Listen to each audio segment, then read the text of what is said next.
Hello दोस्तों, आज के इस लेक्चर में हम चर्चा करेंगे तृतीय यूनिट के बारे में। तीसरा यूनिट, इस पे हम चर्चा करेंगे और इसके जितने भी महत्वपूर्ण क्वेश्चंस हैं इसको हम लाए एमसीक्यू टाइप में। कुछ वन लाइनर टाइप के भी क्वेश्चन हैं इसमें। मैंने पिछले वीडियो में फर्स्ट और सेकेंड यूनिट को जो है वो कवर किया था और प्रथम और द्वितीय यूनिट में जो भी इंपॉर्टेंट क्वेश्चन थे उसको मैंने आपको बताया था और उस पर चर्चा की थी। ठीक है, आइए अब हम थर्ड यूनिट जो है अपना उस पर हम चर्चा करते हैं। थर्ड यूनिट पे तो थर्ड यूनिट में कौन कौन सा टॉपिक है? इन्वायरमेंटल हैज़ार्ड है, उसके बाद concept and typology, earthquake, flood, cyclone and draft, मतलब बाढ़, भूकंप, चक्रवात और सूखा। ये चार टॉपिक जो है महत्वपूर्ण है। और कंसेप्ट ऑफ डिजास्टर मैनेजमेंट से क्वेश्चन पूछा जा सकता है।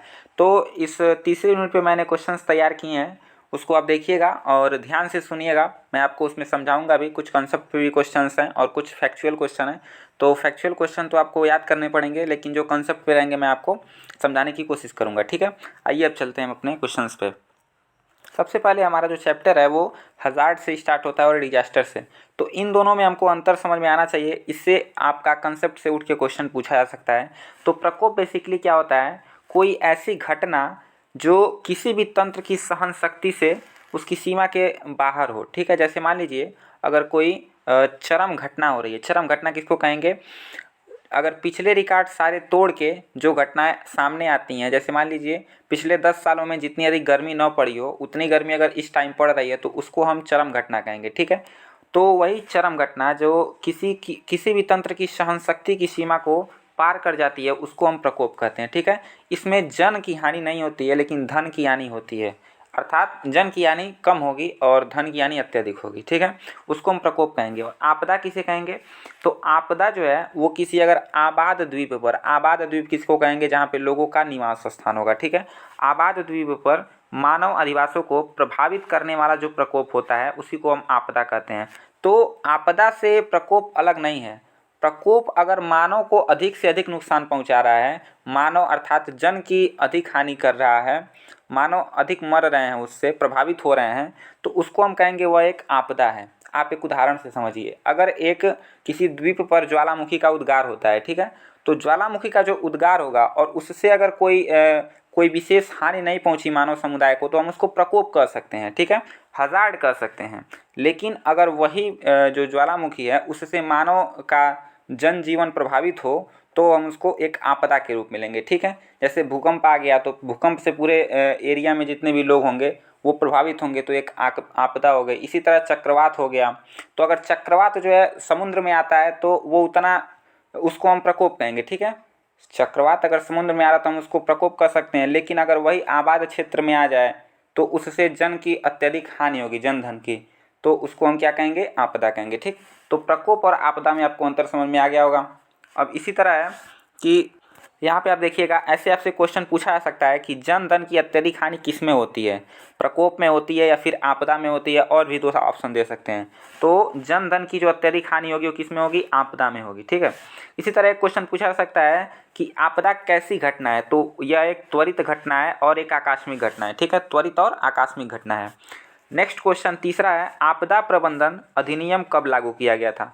तो ये आपदाएं जो हो रही हैं इसको इससे बचाव के लिए, इसके प्रबंधन के लिए एक अधिनियम, एक अथॉरिटी बनाया गया 2006 में। ठीक है, अंतर्राष्ट्रीय प्राकृतिक आपदा न्यूनीकरण दशक संयुक्त राष्ट्र संघ ने कब घोषित किया? ठीक है, तो 1919 के दशक को, तो आप देखेंगे 1990 के दशक को जो है यूएन ने अंतर्राष्ट्रीय प्राकृतिक आपदा न्यूनीकरण दशक के रूप में घोषित किया था। ठीक है, सुभेद्यता क्या है? इसमें एक टर्म आता है सुभेद्यता, जिसको वल्नरेबल एबिलिटी कहते हैं। ठीक है, इसको, ये बेसिकली क्या होता है, ये जो शब्द है सुभेद्यता वो लैटिन भाषा से आया हुआ है, जिसका सामान्य अर्थ अगर आप देखेंगे, ये जो वल्नरेबिलिटी है वो लैटिन भाषा का शब्द है। ठीक है, इसका अर्थ होता है कि अत्यधिक हानि पहुंचाना या नुकसान पहुंचाना। तो कोई भी आपदा मानव समुदाय या फिर जो जीव जंतु हैं या फिर पर्यावरण है उसको कितना अधिक से अधिक हानि पहुंचा रहा है उसी को हम सुभेद्यता कहेंगे। अगर अधिक से मतलब ज़्यादा हानि पहुंचा रहा है तो हम उसको कहेंगे कि सुभेद्यता अधिक है, कम हानि पहुंचा रहा है तो हम कहेंगे कि सुभेद्यता कम है। ठीक है, आप यहाँ पे पढ़िए इसको कि सुभेद्यता का सामान्य अर्थ है खतरों के प्रभाव के प्रति लोगों की सुग्राहिता। ठीक है, भौतिक परिसंपत्तियों, संसाधनों एवं पर्यावरण की भी सुग्राही का। ठीक है, मैंने आपको समझा दिया। नेक्स्ट क्वेश्चन है आपदा के प्रकार। तो आपदा ये पूछा सकता है कि आपदा कितने प्रकार की होती है? 2 प्रकार की है, तो आप सब जानते होंगे। सबसे पहला प्राकृतिक आपदा, जिसमें से ज्वालामुखी, भूकंप, बाढ़ ये सारी चीज़ें आ जाएंगी, सुनामी वगैरह। मानव जनित आपदा में आपके हिंसा आ जाएगा, आतंकी हमले आ जाएंगे, यातायात दुर्घटना, जैसे मान लीजिए ट्रेन पलट गई, ये एक प्राकृतिक मानव जनित आपदा हो गई, यातायात दुर्घटना। ठीक है, तो 2 प्रकार की आपदा हो गई। हमारा नेक्स्ट क्वेश्चन है आपदा संबंधित चेतावनी के लिए किस भारतीय संचार प्रणाली का प्रयोग किया जाता है? ठीक है, तो संचार प्रणाली, जैसे मान लीजिए अगर आपदा आ गया तो कैसे पता चलेगा किस क्षेत्र में आपदा आया है, कहाँ के लोग ज़्यादा प्रभावित हुए हैं? तो इनसैट। इनसैट क्या है? इनसैट का मतलब होता है इंडियन नेशनल सैटेलाइट। ठीक है, तो इसके माध्यम से, सैटेलाइट के माध्यम से हम पता करते हैं कि कहाँ पे जो है उपग्रह जो है, उपग्रह से पता करते हैं कहाँ पे आपदा जो है प्रभावित क्षेत्र अधिक है। ठीक है, ये आपका राइट आंसर इनसैट हो जाएगा। किस यंत्र की सहायता से मलबे में दबे लोगों का पता लगाया जाता है? ठीक है, अब मान लीजिए उपग्रह से तो मलबे में जो लोग दब गए हैं उनका तो पता लगाया नहीं जा सकता। ठीक है, तो इसमें उपग्रह तो नहीं होगा, हेलीकॉप्टर से भी नहीं दिखेंगे लोग, टेलीस्कोप से भी, लेकिन जो इंफ्रारेड कैमरा होता है उससे पता लगाया जाता है कि जो मलबे के नीचे लोग दबे हुए हैं वो कहाँ पे दबे हुए हैं। ठीक है, तो इसका आंसर हो जाएगा इंफ्रारेड कैमरा। नेक्स्ट क्वेश्चन है आपका कि राष्ट्रीय आपदा प्रबंधन प्राधिकरण किस मंत्रालय के अंतर्गत आता है? ठीक है, जो मैंने आपको बताया कि राष्ट्रीय आपदा प्रबंधन प्राधिकरण जो ये अथॉरिटी है, इसका जो वो किस मंत्रालय के अंतर्गत आता है? ठीक है, तो आपके पास ऑप्शन है रक्षा मंत्रालय, दूसरा आपदा मंत्रालय, तीसरा गृह मंत्रालय, चौथा वित्त मंत्रालय। तो मैक्सिमम बच्चे इसमें रक्षा मंत्रालय लगा देंगे क्योंकि ये आपदा से संबंधित है, तो रक्षा मंत्रालय, लेकिन इसका राइट आंसर है गृह मंत्रालय। ठीक है, तो आप लोग कंफ्यूज मत होइएगा, गृह मंत्रालय इसका राइट आंसर है। ठीक है, राष्ट्रीय आपदा प्रबंधन प्राधिकरण का अध्यक्ष कौन होता है? अध्यक्ष इसके कौन होते हैं? तो प्रधानमंत्री जो हमारे होते हैं वो इसके अध्यक्ष होते हैं। राइट आंसर आपका सी हो जाएगा। नेक्स्ट क्वेश्चन, आपदा प्रबंधन की कितने अवस्थाएं होती हैं? तो सबसे पहले तो अगर सामान्य रूप से देखी जाए तो 3 अवस्थाएं होती हैं। कैसे? सबसे पहले तो आपदा अगर आने वाली है तो उसके पहले हम तैयारी करते हैं। ठीक, उसके बाद जब आपदा आ जाती है तो उस समय हम तैयारी करते हैं, आपदा के समय, और आपदा के बीत जाने के बाद जो तैयारी होती है उसको हम पश्चात की तैयारी करते हैं। ठीक है, तो आप देखेंगे कि आपदा प्रबंधन के 3 अवस्थाएं हैं, एक पहले की, एक उस दौरान की और एक उसके बाद की। ठीक, अब हमारा नेक्स्ट क्वेश्चन है राष्ट्रीय आपदा प्रबंधन प्राधिकरण का मुख्यालय कहाँ पे है? ठीक है, ये जो अथॉरिटी है इसका मुख्यालय कहाँ पे है? आपके ऑप्शन है दिल्ली, मुंबई, हैदराबाद और अहमदाबाद। तो इसका मुख्यालय जो है वो दिल्ली में आप पाएंगे। ठीक, इसको आपको याद करना पड़ेगा, जिसके ये जो राष्ट्रीय आपदा प्रबंधन प्राधिकरण है इसका मुख्यालय दिल्ली में है। राष्ट्रीय आपदा प्रबंधन संस्थान का मुख्यालय कहाँ है? अब देखिए आपको यहाँ पे थोड़ा सा कन्फ्यूज़न होगा। ये जो 12वां क्वेश्चन है, राष्ट्रीय आपदा प्रबंधन प्राधिकरण, प्राधिकरण का मतलब होता है अथॉरिटी। अथॉरिटी मतलब जहाँ से आदेश आता हो और उस आदेश का पालन किया जाना ही चाहिए। जैसे प्रधानमंत्री इसके अध्यक्ष हैं तो वो जो आदेश देंगे वो ये जो राष्ट्रीय आपदा प्रबंधन संस्थान है, जो इंस्टीट्यूट है, ये संस्थान है, इसको जो है पालन करना पड़ेगा। ठीक है, तो 2 चीज़ें आपको समझ में आ गई कि राष्ट्रीय आपदा प्रबंधन प्राधिकरण और राष्ट्रीय आपदा प्रबंधन संस्थान, ये दोनों अलग अलग चीज़ें हैं। इसका प्राधिकरण का मुख्यालय आपका पाएंगे दिल्ली में और जो संस्थान है इसका मुख्यालय जो है वो हैदराबाद में है। ठीक है, ये दोनों आपको याद रखना है। राष्ट्रीय आपदा मोचन बल में कितनी बटालियन है? अब ये राष्ट्रीय आपदा मोचन बल क्या है? तो जो राष्ट्रीय आपदाएं आती हैं या फिर कहीं भी जब आपदा आती है तो उसके लिए आपदा के दौरान जो सेवाएं प्रदान की जाती हैं सरकार के द्वारा, तो उसके लिए एक फोर्स का गठन किया गया है। ठीक है, जिसका नाम है NDRF, national disaster response force. ठीक है, इसको आप लोग याद रखिएगा, NDRF। तो इसकी सहायता से जो है लोगों को, फंसे हुए लोगों की सहायता पहुंचाई जाती है। तो राष्ट्रीय आपदा मोचन बल में इसमें जो है 12 बटालियन है। ठीक है, 12 बटालियन है जिससे सहायता पहुंचाई जाती है। ठीक है, नेक्स्ट क्वेश्चन है हमारा, सर्वाधिक प्राकृतिक आपदाएं किस राज्य में आती हैं? उड़ीसा, पश्चिम बंगाल, केरल या उत्तराखंड? राइट आंसर उड़ीसा में। उड़ीसा में सर्वाधिक प्राकृतिक आपदाएं आती रहती हैं। ठीक, निम्नलिखित में से, यहाँ पे ध्यान देने वाली बात यह है, अगर इस 15वें क्वेश्चन में अगर बिहार रहता और उड़ीसा ना रहता तो आपका राइट आंसर बिहार भी हो सकता है। ठीक है, अगर ऑप्शन में उड़ीसा ना दे और बिहार दे दे तो बिहार आपका राइट आंसर होगा। ठीक है, और अगर बिहार नहीं है तो आपका उड़ीसा हो जाएगा। नेक्स्ट क्वेश्चन है, निम्न में से किस नदी को बिहार का शोक कहा जाता है? इससे रिलेटेड 3 क्वेश्चन है जो कि इंपॉर्टेंट है। बिहार का शोक आप लोगों को पता होगा कोसी नदी को कहते हैं, ठीक है, लेकिन बिहार का कोस तो कोसी नदी को कहते हैं, और जो दामोदर नदी है इसको पश्चिम बंगाल अर्थात बंगाल का शोक कहते हैं, ठीक है। दामोदर नदी को बंगाल का शोक, आप लोग लिख लीजिएगा इसको, बंगाल का शोक दामोदर नदी को, और चीन का शोक एलो नदी को कहते हैं, ठीक है। एलो नदी को किसका कहते हैं? चीन का शोक कहते हैं, आप लोग इसको याद रखिएगा, ठीक है। चीन का शोक, और दामोदर नदी को बंगाल का शोक कहते हैं, ठीक है। ये तीनों क्वेश्चन आपका इंपॉर्टेंट है। तो नेक्स्ट क्वेश्चन है, अब आपका बाढ़ का टॉपिक स्टार्ट हो गया। तो बाढ़ के कारण आपके पूछे जा सकते हैं कि जो प्राकृतिक कारक हैं, मानव जनित कारक हैं, जो भी हैं, तो उसमें आपको ऑप्शन देके कारण पूछ सकता है कि किस वजह से बाढ़ आती है। तो कुछ महत्वपूर्ण कारण मैंने लिखा है, जैसे लगातार भारी वर्षा अगर कहीं पे आ रही है तो बाढ़ का कारण बन जाती है। भूस्खलन जो होता है, भूस्खलन से बेसिकली क्या होता है, भूमि जब खिसकती है तो बहुत बड़े बड़े जो पत्थर होते हैं वो आके जो है नदी के रास्ते में अवरोध उत्पन्न कर देते हैं, जिससे कि पानी रुक जाता है और मैदानी क्षेत्रों में फैलने लगता है, तो इससे भी बाढ़ की स्थिति उत्पन्न हो जाती है। बादल का फटना, बादल फटने का ये मतलब नहीं है कि बादल फट गया, बादल फटने का मतलब होता है कि बादलों का टकराना, एक तरह से कह सकते हैं, ठीक है। नगरीकरण, नगरीकरण का मतलब जैसे मान लीजिए जहाँ पे नगरीकरण होगा वहाँ पे पेड़ों का सफाया होगा। सबसे पहली बात, पेड़ों का सफाया होगा तभी वहाँ पे नगर बस पाएंगे। और वहाँ पे औद्योगिकीकरण होगा, तो पेड़ों के सफाया होने से सबसे पहले तो ऑक्सीजन की कमी होगी, और जो नगरों में अत्यधिक जगह आप देखेंगे तो पक्के हो जाते हैं, जो भूमि होती है उसको लोग एक तरह से कहें तो पक्का बना देते हैं, तो उससे जो पानी मान लीजिए अगर बरसात में आ रहा है तो वो नीचे नहीं जा पाता है, ठीक है, भूमि उसको ग्रहण नहीं कर पाती है, वो अंडरग्राउंड में नहीं जा पाता है, और इसी वजह से पानी जो है आप देखेंगे मैक्सिमम बरसात के मौसम में शहरों में बाढ़ आ जाती है, ठीक है, सामान्य बाढ़ इसको कहते हैं, ठीक। तो बाढ़ के प्रकार में नगरीकरण भी है। बांधों का कुप्रबंधन, बांध को अच्छी तरह से सुनियोजित न कर पाना, इससे भी जो है बाढ़ उत्पन्न हो सकता है, ठीक। तो ये था बाढ़ के कुछ कारण, या और भी ऐसे कुछ कारण बन सकते हैं, ठीक है। तो आप लोग कॉमन सेंस लगा के वहाँ पे आप क्वेश्चंस को कर सकते हैं। 18वां क्वेश्चन है, राष्ट्रीय बाढ़ योजना की स्थापना कब की गई? ठीक है, राष्ट्रीय बाढ़ योजना, अब यहाँ पे भी आपको कन्फ्यूजन होगा थोड़ा सा, तो इसका राइट आंसर जो होगा वो 1976 होगा। 1976 जो है वो राष्ट्रीय बाढ़ योजना की स्थापना कब की गई, इसका राइट आंसर 1976 होगा। निम्न में से कौन सी बीमारी बाढ़ जनित नहीं है? यहाँ पे कॉमन सेंस लगाइएगा।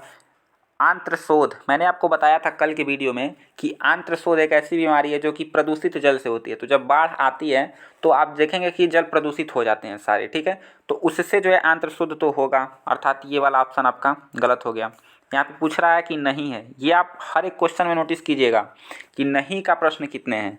हैजा, आप देखेंगे कि जब पानी जब फैल जाता है तो उससे बहुत प्रकार से बहुत जो रोग होते हैं वो होते हैं, उसमें हैजा भी एक प्रमुख रोग है। उसके बाद आप देखेंगे हेपेटाइटिस, हेपेटाइटिस भी बाढ़ से जल से उत्पन्न होने वाला एक रोग है। और जो डायबिटीज़ है वो आप देखेंगे इन तीनों से भिन्न है, ठीक है, हेपेटाइटिस, हैजा और आंत्रशोथ इन तीनों से भिन्न है, तो आपका राइट आंसर क्या हो जाएगा, डायबिटीज़, ठीक है।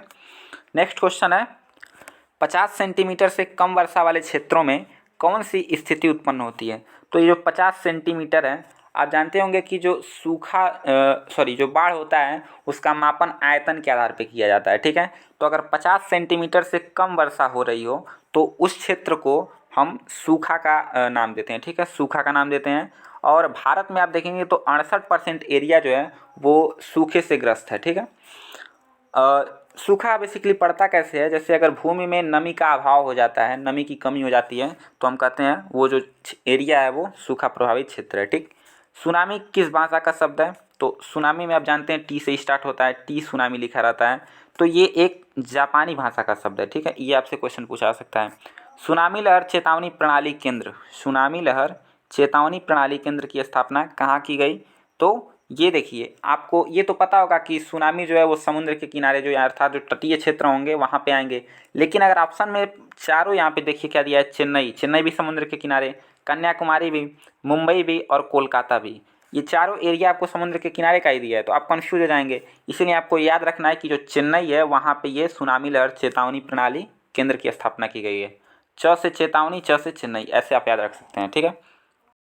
हमारा नेक्स्ट क्वेश्चन है, भूकंप पे मैंने आपको बाढ़ से आधारित क्वेश्चन बता दिया और कुछ सूखा से रिलेटेड क्वेश्चन बता दिया। अब भूकंप जो है उससे कुछ रिलेटेड क्वेश्चन है, उसको देखिए। भूकंप मूल आपसे पूछ सकता है और भूकंप केंद्र। भूकंप मूल बेसिकली किसको कहते हैं? जहाँ से भूकंप की लहरें गति करना प्रारंभ करती हैं, अर्थात जहाँ से भूकंप उत्पन्न होता है उसको हम भूकंप मूल कहते हैं। मूल का मतलब क्या होता है? जहाँ से कोई चीज़ उत्पन्न हो तो उसको हम भूकंप मूल कहेंगे, ठीक है। भूकंप केंद्र क्या होता है? तो इसको ईपी सेंटर कहते हैं भूकंप केंद्र को। तो भूकंप केंद्र जहाँ पे सबसे पहले अनुभव होता है भूकंप का उसको हम ईपी सेंटर अर्थात भूकंप केंद्र कहते हैं, ठीक है। भूकंप की भारत में जो है भूकंप पेटी 3 पाई जाती हैं। सबसे पहला हिमालयी पर्वतीय पेटी, दूसरा मैदानी पेटी और प्रायद्वीपीय पेटी, इसको पट्टी भी कहते हैं, ठीक है। तो ये 3 चीज़ याद रखिएगा, हिमालय पर्वतीय, मैदानी और प्रायद्वीपीय, 3 प्रकार की पट्टी पाई जाती है। भूकंप का मापन किसके द्वारा किया जाता है? ये भी इंपॉर्टेंट क्वेश्चन आपसे पूछा जा सकता है। तो रिक्टर स्केल से इसका मापन किया जाता है। और भूकंप का जो विज्ञान है उसके अध्ययन को हम क्या कहते हैं? तो सिस्मोलॉजी कहते हैं, ठीक। ये दोनों क्वेश्चन इंपॉर्टेंट है, रिक्टर स्केल और सिस्मोलॉजी। नेक्स्ट क्वेश्चन है भोपाल गैस त्रासदी। आपको पता होगा कि 1984 में 2 या 3 दिसंबर को, मतलब 2 दिसंबर की रात को एक यूनियन कार्बाइड फैक्ट्री है, कंपनी है भोपाल में, वहाँ पे मेथिल आइसोसाइनाइड, कौन सा गैस? मेथिल आइसोसाइनाइड का रिसाव हो गया था जिससे बहुत से लोगों की जान चली गई थी। तो भोपाल गैस त्रासदी के रूप में इसको जाना जाता है। तो यह कैसी घटना है? प्राकृतिक घटना है कि वायुमंडलीय घटना है कि मानव जनित घटना है कि इसमें से कोई नहीं? तो आप जानते हैं चूंकि ये गैस का रिसाव हुआ था तो ये मानव जनित घटना थी। इसमें आपके बहुत सारे क्वेश्चन बन सकते हैं कि इसमें कौन सी गैस का रिसाव हुआ था, तो आप क्या रखना है? मेथिल आइसोसाइनाइड, ठीक है। कौन सी कंपनी में था? तो यूनियन कार्बाइड कंपनी। कौन सा ये जो गैस त्रासदी थी वो कैसी घटना थी? मैंने आपको यहाँ पे बता ही दिया कि मानव जनित घटना थी, मानव जनित आपदा थी। नेक्स्ट क्वेश्चन है कि बंगाल खाड़ी का जो चक्रवात है वो किन महीनों में भयानक हो जाता है? तो अक्टूबर और नवंबर में। ये भी आपको याद रखना है, अक्टूबर और नवंबर के महीनों में जो बंगाल की खाड़ी में जो चक्रवात आते हैं वो भयानक हो जाते हैं। उष्णकटिबंधीय चक्रवात का क्या कारण है? तो उष्णकटिबंधीय मतलब जो कर्क रेखा और मकर रेखा के बीच का क्षेत्र होता है, वहाँ पे आप देखेंगे कि तापमान अधिक से अधिक होगा, और तापमान अधिक से अधिक जब होगा तो दाब वहाँ का कम हो जाता है। इसी की वजह से वहाँ पे चक्रवात जो है आते हैं, ठीक है। तो कम दाब इसका राइट आंसर हो जाएगा, ठीक। नेक्स्ट क्वेश्चन है कि आपदा प्रबंधन के लिए किन स्तरों पर प्रयास किए जा रहे हैं? तो राष्ट्रीय स्तर पर भी प्रयास किए जा रहे हैं, जिला स्तर पर भी प्रयास किए जा रहे हैं और राज्य स्तर पर भी, अर्थात ये आपको तीनों ऑप्शन सही हैं, ए, बी और सी तीनों। नेक्स्ट क्वेश्चन है कि तरल पदार्थों से होकर न गुजर सकने वाली जो भूकंपीय लहर होती है वो कौन सी है? तो जो एस तरंग जो होती है, 3 प्रकार की तरंग की होती हैं, पी, एस और एल। तो जो एस है वो तरल पदार्थों से नहीं गुजर सकती है, ठीक है। नेक्स्ट क्वेश्चन है कि जापान में निम्नांकित में से किस नगर पर परमाणु बम गिराया गया था? ठीक है, तो ये तो आप सब जानते होंगे कि नागासाकी में जो है वो अमेरिका के द्वारा उस पर बम गिराया गया था। तो ये भी एक प्रकार की त्रासदी थी। तो राइट आंसर इसका नागासाकी हो जाएगा। तो दोस्तों आज का इस लेक्चर को हम यहीं पे ख़त्म करते हैं, और अगर वीडियो पसंद आया हो तो कमेंट करके ज़रूर बताइएगा, लाइक कीजिएगा।